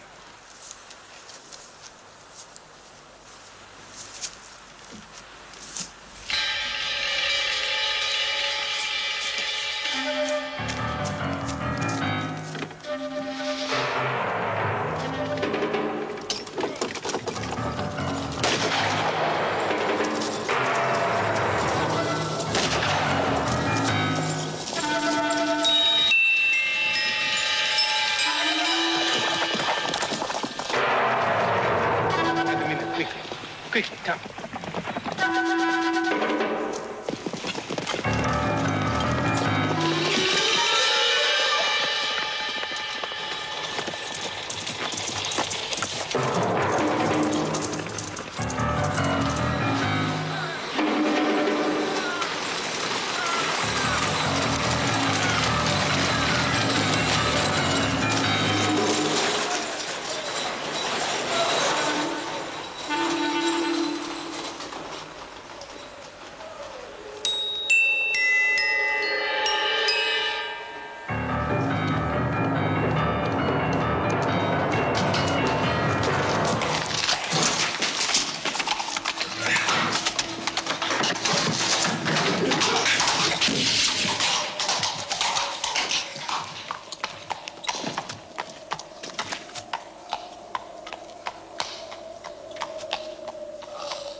Quincy, where are you hurt?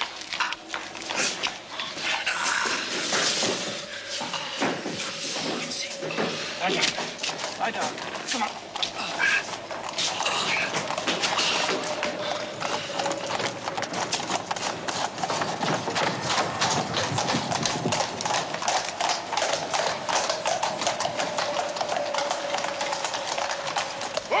Whoa, boys, whoa! Quickly, quickly, John, the box!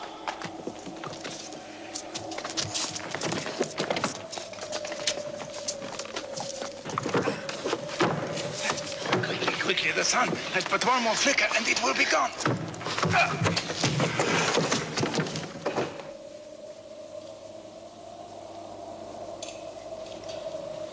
Sunset.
Jonathan, wait.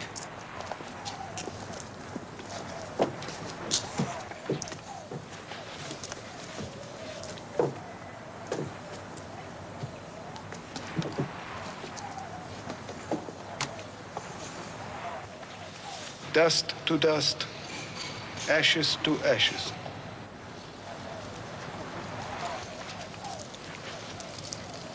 Look. There's no more mark. Jonathan, is it really true? It is true. You have nothing more to fear.